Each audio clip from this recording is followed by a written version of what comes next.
Good evening, ladies and gentlemen. We are back. Yes, I do in fact have a green hue about me. That is not on purpose. It is called inefficient lighting. But, nonetheless, we are on to a new subject matter. That of Anvil, Vault Breakers. New game that is out, that is just in their first season. This is a little bit of a video explaining pretty much an entire breakdown of the basics of the game. Nonetheless, if you like what you see and see what you like, drop me a sub on here, drop me a follow on the old Twitch, and drop me a follow on the old Instagram. I'll Pope You in the Pope, and then Pope You in the Pope Gaming on here. And if you guys have any more questions, by all means, come visit me on the old Twitch. We stream every day. Hopefully you enjoy, and hopefully you get some information out of this. Other than that, y'all, keep your day clean. Peace out. Welcome to Anvil. Are you ready for battle? Probably. Alright, I guess I should start by explaining a bunch of things. Anvil breakdown. First and foremost, what you have here is your breaker. Which this in particular breaker is Guillotine. He is a melee-based character and is a beast. Now, since the update, he's really good. So you have up to 13 to choose from, ranging from support, tanks, and assault characters is I guess what I would call them. Each one has different abilities, different ways of going about building them as well.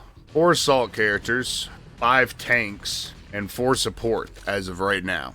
Each one of the character lines kind of have like a specialty person that does a little bit something different. Sherry, she's usually heavy weapons. Zephyr Gatlin, Ranger Cannon, Broker Cannon, and the Cryo Beam Cannon.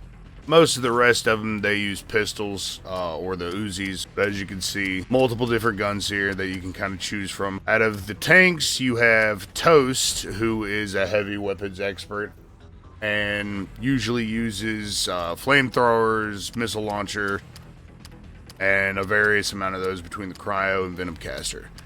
Then you have 2 of your Hammer and Axe.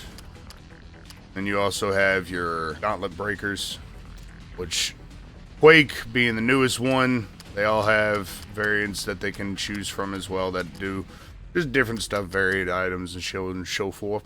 Breaking down into skills. These are all the skills that you have the potential of finding on the field. Each of them have their own little specialty stuff as far as depending on the character and everything.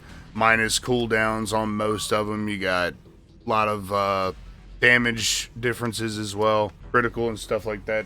Relics. This is your main bread and butter. You start off with 1 relic that you can bring with you. The other 3 slots are locked. Way to unlock them is by doing each one of the planetary galaxies, or each one of the galaxies you have to run through.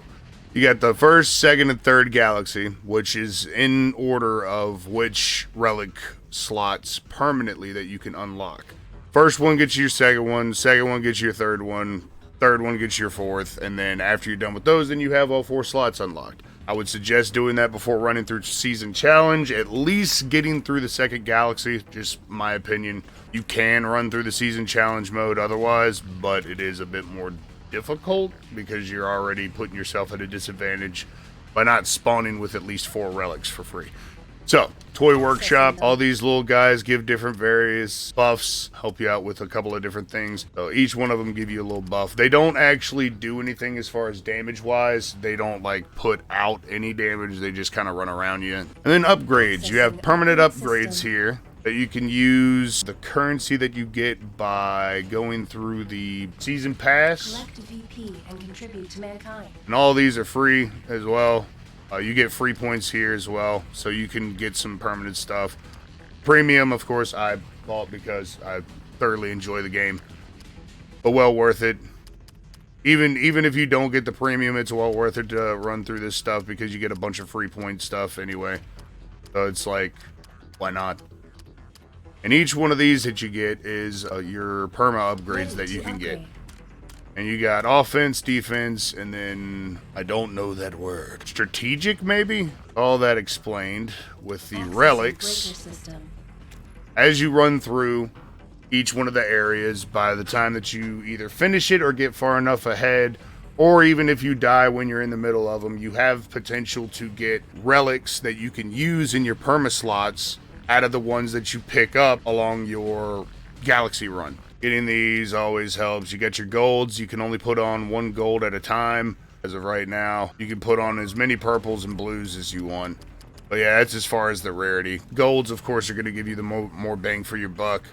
You got 100% weapon damage with no debuffs or anything like that. But then some of these are reload time, applies to all weapons. Whoop-de-doo. If I'm using an axe, it doesn't apply. So it's 100% weapon power for free. Same goes with some other stuff. Magazine fixed to 1.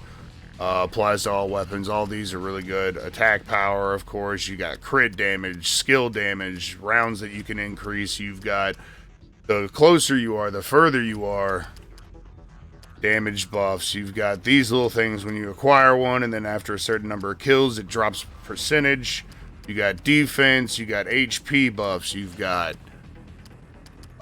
dodge and survival skill stuff buffs. You've got attack power buffs. Everything that you could possibly imagine, you can build some crazy stuff off of this. It's just a matter of your luck and your willingness to build off of that. And which character you're using as well. But yeah, you also have a bunch of elemental stuff as well. And these are the new relics for the season challenge. They reworked a couple of characters as well, which is pretty nice. They are definitely worth trying every character. As you can see, challenge task, I have done all of them.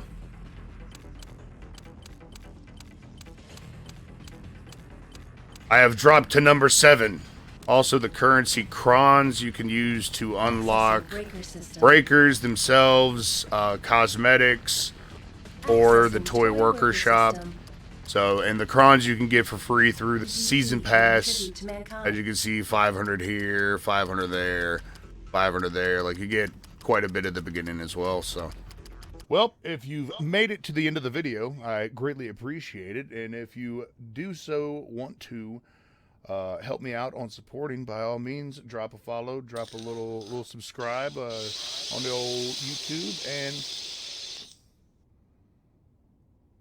yeah.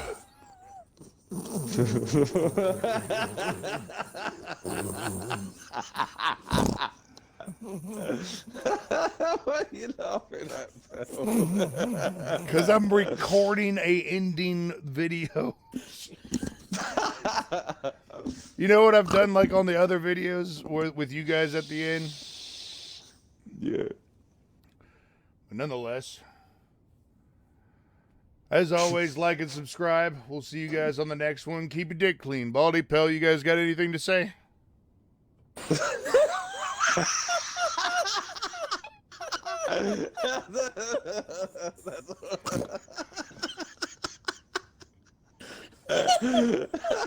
Peace out.